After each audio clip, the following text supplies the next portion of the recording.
Welcome to the intersection of Black culture and horticulture with your girl, Cola B talking. And guess what, y'all? We Black in the garden. From WABE Studios, welcome to Black in the Garden, the intersection between Black culture and horticulture with your girl, Cola B talking, the hostess with the mostest of, let's just say this is your favorite podcast. Just go with it.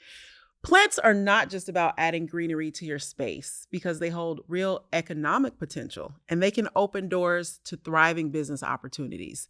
In a world where more Black representation is needed in the plant and gardening industry, exploring these possibilities is more important than ever. Today, we're going to dive into how cultivating a passion for plants can lead to cultivating a successful business. On Black in the Garden, we like to call it Plantrepreneurship. On this episode, we're joined by someone who truly understands how the principles of cultivating plants can also nurture a thriving business. I first met Campbell a few years ago. We agreed it was about 2021 when she was just starting her Plantrepreneur journey, and it's been incredible to watch her grow Seed Atlanta into what it is today. Seed Atlanta isn't just a plant business, and she's going to tell you more about that in just a moment. But what I can tell you is that it is a vibrant hub of growth, empowerment, and connection. By combining thoughtfully curated tours and events that showcase the cultural and natural beauty of plants with dynamic events that bring people together, Campbell has created something far bigger than a business. It's a movement. Her journey is a powerful testament to resilience, creativity, and how the care and intention that we put into growing plants can also be applied to growing a vision. So, stick with me, soil cousins. We're about to dive into the story of Seed Atlanta and explore the inspiring ways that Campbell has cultivated both her community and her business.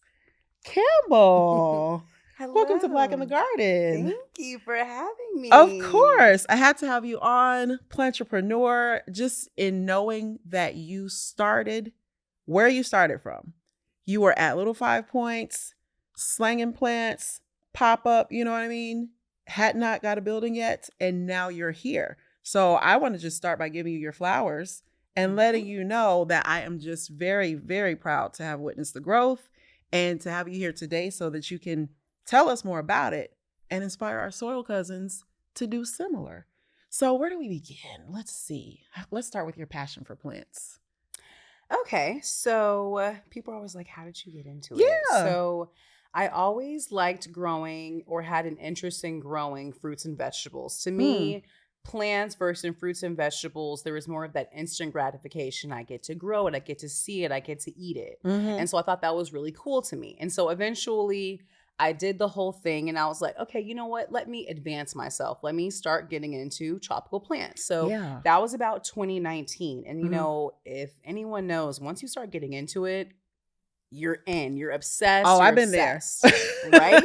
And so Never going back. I just got into it. And I feel like then the pandemic happened. And then before you know it, everyone was into it. And I have a food and product background. And so because of that, I wanted to venture into a different idea, into entrepreneurship and have just another business. And so I figured with that background, I could create a social media platform selling plants and with, you know, being a product photographer, using that skill and kind of combining both. Yes. I wanted to start another business, kind of enter entrepreneurship, basically. And so I wanted to do that through continuing to use my product skills and those marketing skills to create another platform. Okay, I hear that. I'm tracking, as the kids say.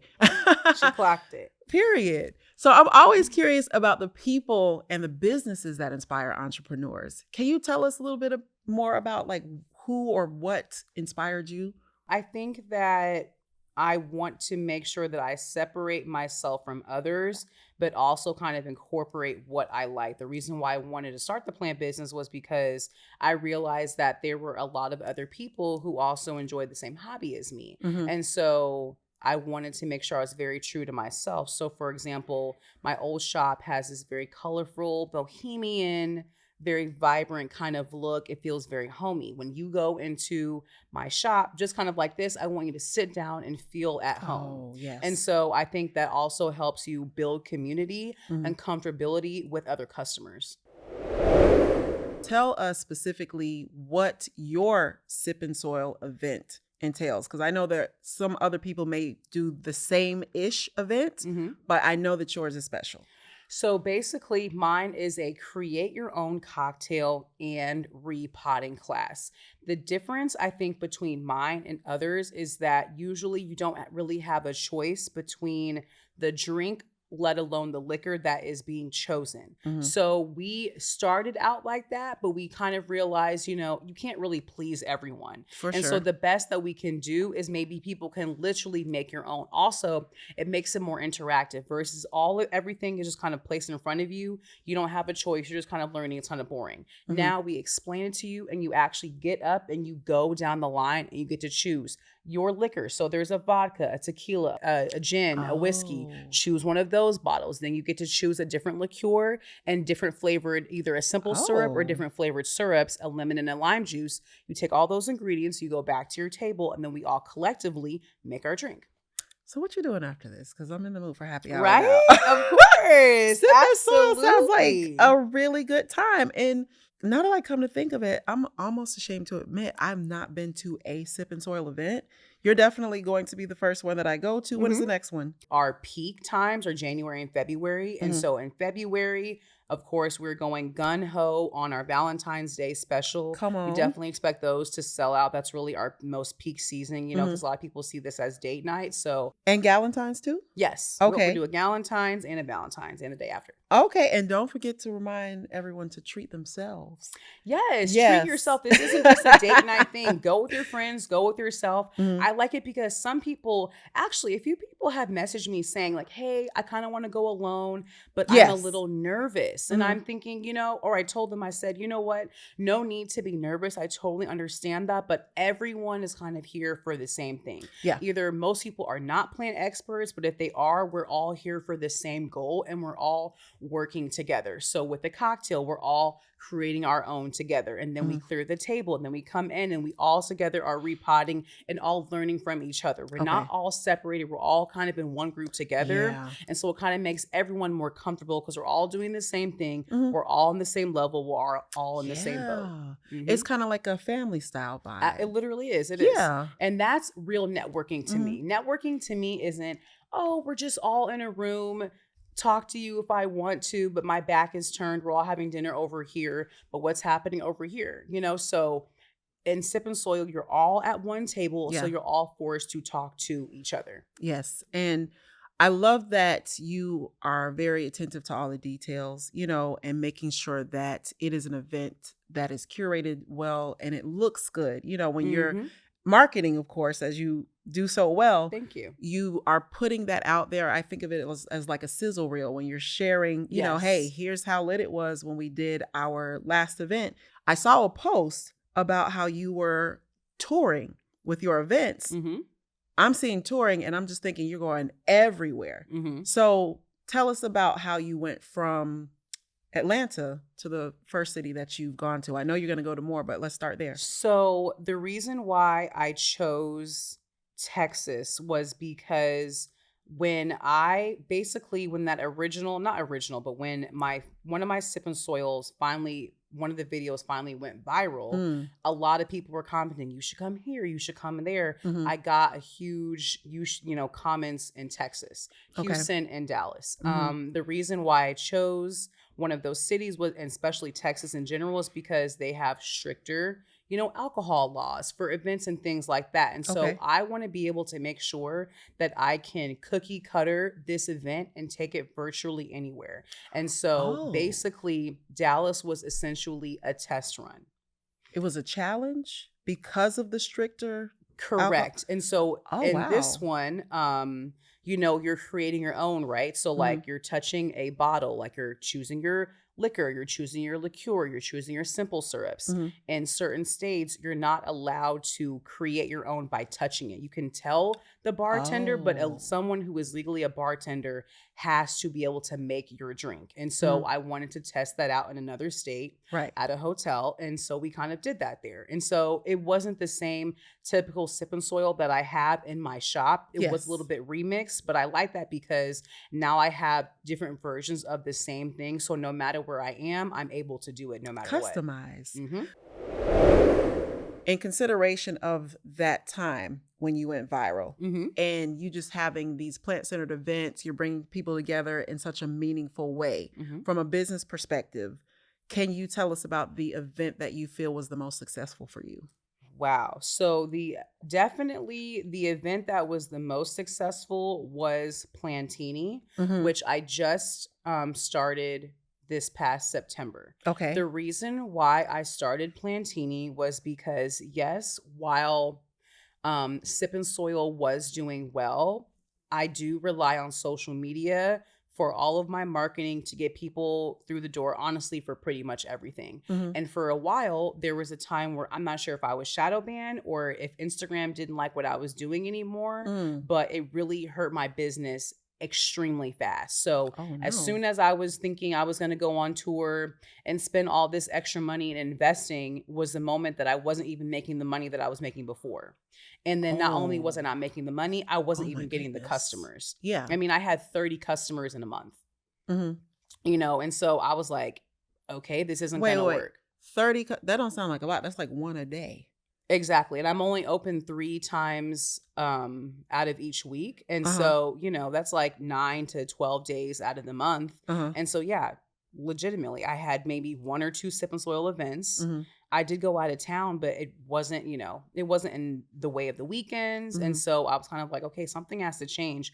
What's going on? I kind of spent my last dollar on new marketing techniques and advertising and things like that. And it still seemed like it wasn't enough. And so the first weekend in September was like a Friday, Saturday, Sunday. And that Friday, someone came in and purchased a shovel. That was it. I was like, honey, $5 is not going to pay. I got to pay the rent. Exactly. Like, at least I have to pay the rent and get me some McDonald's as a girl is hungry. So basically, I said, you know what? Screw it. I am about to have a free plants event. I had all of these plants left over from just buying in bulk for my Sip and Soils. And I didn't really need them anymore because the Sip and Soils were like dying out for some reason. And so I was like, I can't keep up with this. Let me just give them out. Everyone loves espresso martinis right now. It's really trending. It's definitely one of my favorite drinks. So let's just see what happens. Right. And then in that moment, Instagram was like, I'm going to be nice to her. I'm actually going to make her go viral again. Really? And in 2 days, it was like 88,000 views. And I sold out within an hour. Wow. And I felt so bad because I felt bad because I couldn't fulfill everyone's need to get a plant and to get an espresso martini, but I had no idea. They were free, but you know, I people want to please everyone. But the line was all the way up the parking lot. I didn't, you know, I went from no one to that. And so it was very like, oh, I can't believe that everyone showed up. And people were like, why wouldn't we? It was all over Instagram. And I'm like, yeah, but so is it. I had a 40% off sale for 3 months straight and no one came in. You know what I mean? And so that's why. Exactly. But that's that power of social media. And to a certain point, I felt like I was a slave to social media. I would wake up and cry every day because it's like, I'm working so hard on posting and doing what I was always doing before. What's so wrong now? But, you know, new ideas. I wasn't going to let that hold me down. And definitely the Plantini. So I was like, you know what? This needs to be a once a month event because it's really this incentive to bring people into my store. And so usually we were selling October and November. We sold about 500 tickets per event. This last one, we sold a little over 2,200. That is incredible. Thank you. I mean, 500 was already amazing to me, but you said 2,200 for the last event? 2,200 tickets. And I felt it in my spirit when I saw you advertising because what I was anticipating was happening was it's kind of like a groundswell. It's just, and just from me, just like observing, not knowing what's happening in the background, I'm like, okay, it looks like the last one was good. You know, free plant. People love some free plant. People love an espresso martini. They love something cheap. Okay, right. And so just that is amazing. Exponential growth. Thank you. Yes. So, you know, there's no one way to get it right in business. So the challenges of entrepreneurship, numerous, endless even, some would say. What is some of the best advice that you've received, whether it be related to social media, marketing, or you know, something with your plants, how to engage your customers? Some of the best advice that I've received is you can't please everyone. And to make sure that you aren't moving too fast, but moving very strategically. Yes. But also don't be afraid to fail and always kind of expect a million no's. You know what I mean? If you're not afraid for a no, then that yes is just going to be amazing. You know what I mean? There are so many people out there who want a product and have a product and want to sell it, but when they get out there, they're like this. Or they don't want to talk. You know what I mean? And yes, like I might get ignored 50 million times, but then someone might come up to me and that's just the one sale that I needed just to set everything off. So I think that the good advice that I could give or was given to me was, just keep going and keep going and literally keep going. And then also keep going. Also keep going. And don't forget, keep going. Yeah. So I'm glad that you did that. And that's what I was thinking before you even said that out of your mouth. I was like, wow, if you would have stayed in bed and cried and did not get back up, you would not be here to tell us about how successful just your last event was. Exactly. And the ones leading up to that. Exactly. Yeah. And which literally saved my business. Totally. It pays off. You have to just keep pushing forward. That I think that even you have to see that those low points as drives to push forward. You just never know what's going to happen the next day. And of course, I think that's very easier said than done. Yeah. There are a lot of people that are in sad places. I think we've all been there before, but we also have to remember what it was like to be in that good place and how pushing out of this bad place will lead us to that good place no matter what. And it will. Yay! Wisdom. I got a wisdom gem. I have to hit the bell on that because I told you when we got started, she was like, what does this button do? I was like, listen, just say something profound and you will find out. So yes, thank you for dropping that gem. You mentioned a lot of challenges and I appreciate you for that. I consider that, a level of vulnerability because not everybody is cool with talking about how they didn't get it right all the time. Some people are very proud and egocentric. So what was one of the biggest challenges? One of the largest challenges that I faced with my business, especially this year, was the moment that we were booming so big. Yeah. At almost the height of that, I fell out with this partner, with this specific business partner for this event. Yeah. And in that moment, while it was happening, I was thinking, Campbell, oh my God, you're on your own now. And not only are you on your own, you are going to have to reconfigure it because you're not a bartender. The skills that she had and your skills were combined. So now you have to figure out how you can do this on your own. And a lot of people were trying to give me the advice of, oh, just get another bartender. It's easy. No, it wasn't. You can't just work with anybody. I can't just work with anyone, number one. And the concept it's not just interchangeable like that. And so I actually had to scratch that original concept and change it into something else, which actually ended up being for the better because now I made my sip and soil more interactive than what it was before. Okay, in what way?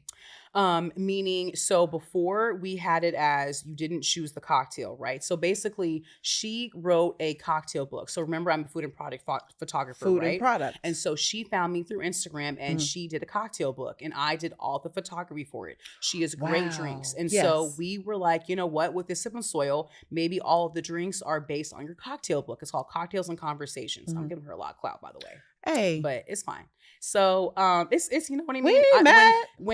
When credit, I'm going to give credit where credit is due. You know As what I you mean? should. Her drinks were excellent. Yeah. And so basically, y'all just didn't keep the connection going. Exactly. And that's a human thing. Exactly. Yeah. And so basically it was going to be her little spiel on cocktails and conversations, based on each expert from that drink. And so when she's gone, we can no longer do that anymore. And also we felt that people, they like to hear it, but she didn't really talk about it enough. There still need to be some kinks. And they were a little bit bored because they weren't really doing much with the cocktail. It was more of just like here it is in front of us. Here's the name of it. We weren't actually getting to the cocktail conversations part, whatever. And so I remixed it where people are actually getting up and doing it because they get really excited when the plant part would start to come. And so we were like, I want everyone to be just as excited for everything. So I figured if we actually get up and they actually get to grab their own stuff, that would change the game. And it totally did. And I think visually it was better for social media too. And that's the one thing that people with their sip and whatevers are not doing, which y'all can do it if y'all want to, just don't name it Sip and Soil. So is there like a trademark on that? 100%. I am working on the copyright right now for Sip and Soil. Okay, Yes. work. So what's happening for 2025 and beyond for Seed Atlanta? Because I know you're a visionary, so I would love to hear your answer. So I think 2025 is basically Plantini once a month. I think that 2025 is actually for Seed Atlanta. And I think for any business is understanding that you may have to pivot. Don't ever have a one-track mind for your business. I think that's where you're going to either fail or get lost. And so with Seed Atlanta in 2024 is probably just a plant shop turning into something else. 2025, we are a community-based event space. We are a plant shop built on community, but we are also an event space as well. Not for crazy parties, but for, things like this or business retreats, company retreats and things like that. Yeah. Another oasis for people to kind of get away, not just your typical Atlanta hookah and bars and things like that. I love that, with the events involving alcohol as they do, it's not like it's one of those turn up kind of things where people are coming to get drunk and messy. They're really just coming to have some sips and socialize. Correct. With other, I imagine, mostly like-minded people who appreciate plants. Absolutely. Because what is the percentage of people who are coming to your events that are plant enthusiasts? 100%. With Sip and Soil, a lot of times half of the people prefer a mocktail or don't really want to drink at all or are definitely here, for very much both. I think it's just always an incentive. I feel like if you're not a plant person, then you kind of enjoy just the activity of it and you don't mind having a drink. But if you are a plant person, then you're going to like it just as much anyway. And then same with Plantini, you don't have the drink if you don't want to. It's always more emphasis about the plants, but people love a little social setting with something extra added like that. So yes, why not have it? So you've built such a loyal community around Seed Atlanta. Amazing to see. Shout out to that. How has this community-driven approach contributed to your business's growth? 1,000% over and over and over and over again. I think that that's kind of what's cool about social media is that it kind of forces you to have a community. If you want to have a following, it's because you have a community of people who are attracted to what you are doing and want to continue to learn from you. So I think with these other ventures such as Plantini, it literally is bringing the whole entire community to me in one day and having some fun with it. And I think that's kind of what's continuing to make me different from others is throwing these community building events where you can answer your questions, you can get your repotting. Yeah. Kids and adults of all ages can be a part of it. So I think that's kind of where I'm at with the community with that. And it helps, if I don't have community, then I don't have anything.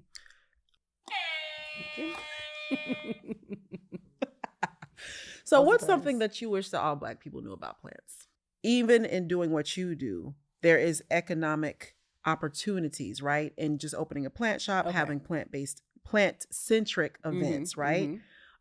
It's always important on Black in the Garden to emphasize that there are so many benefits to engaging with plants.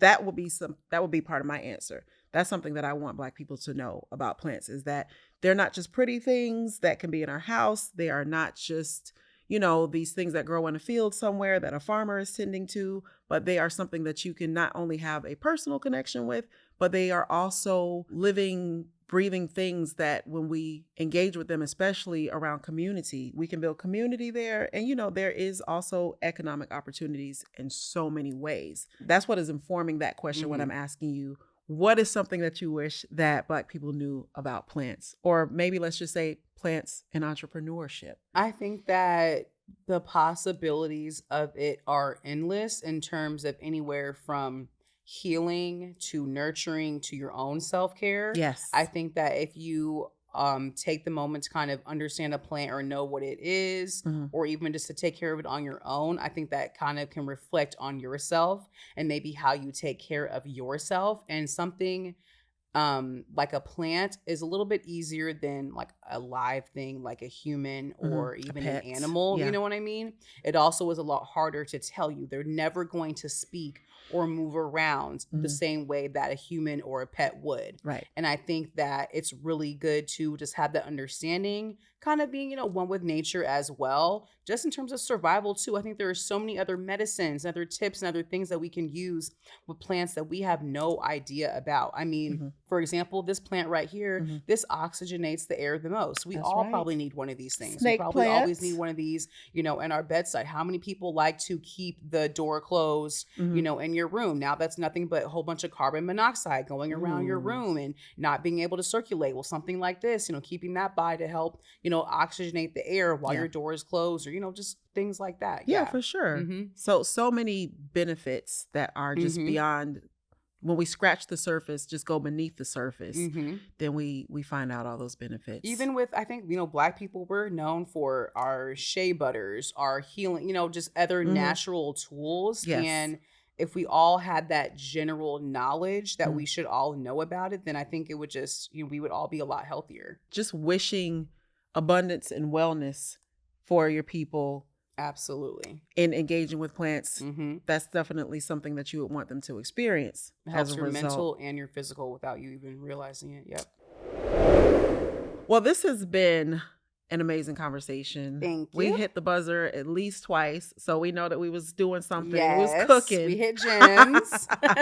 So I know how important marketing and social media is. Yes. So let the Soil Cousins know how they can find you, because I know the Atlanta Soil Cousins are ready to pull up. We on WABE, child. Absolutely. Seed Atlanta is on Instagram. Seed Atlanta on TikTok. TheSeedAtlanta.com is my website. And if you want to send us an email, seedatlanta@gmail.com. And that is it. Y'all make sure y'all go and click on all the buttons and sign up for the things, get them tickets. Plantini is coming up. You'll have plenty of opportunities to engage. This has been an incredible conversation.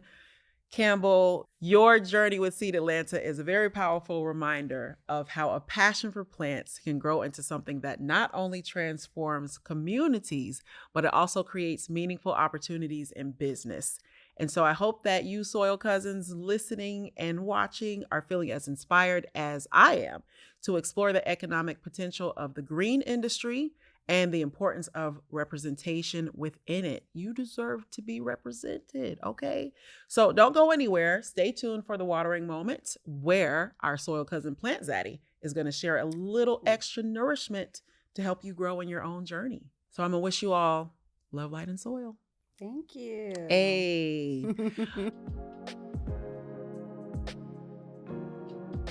All right, plant fam. So as we know, there can be a lot of similarities between plants and humans. So just like every thriving plant starts with a seed, every thriving business will start with an idea or a vision. At Plant Zaddy Club, we believe in planting with intention, not just in our pots, but in our purpose. Watching Campbell grow Seed Atlanta into a hub of empowerment really reminds us that cultivating a vision takes patience, resilience, and community. Seed Atlanta and Plant Zaddy Club both embody the belief that plants are more than just decorations. They are opportunities for growth, healing, and connection. So whether you're hosting an event, building a brand, or nurturing a single plant at home, the principles are the same. Start small, stay consistent, and trust the process. 3 things to remember. Take the time to root your vision in what truly matters. Like a seed breaking through the soil, your efforts might not be visible at first, but with care, those strong roots you're growing will support something extraordinary. So use this moment as a reminder to stay rooted and grounded and keep reaching for the light, and never underestimate the power of what you're building. So remember, this is a community, okay? We lean on one another. So we're here to help cheer you on. So stay rooted in growth. And as always, plant fam, plant more and worry less. Plant Zaddy out. We did that. Ooh. Yeah, I know. That was just, she just kept doing it like that. That went faster than I thought it was gonna go. Me We too. did really good. Did we do it? We did good. Yeah. did? How do you feel? I feel fine. Love, light, and soil. We're reaping good deeds, enjoying all the spoils. Rooted in the land way back where we started. When we were black in the garden. Black like the root of my hair, from the top of my head to the soles of my feet. Hey, yeah,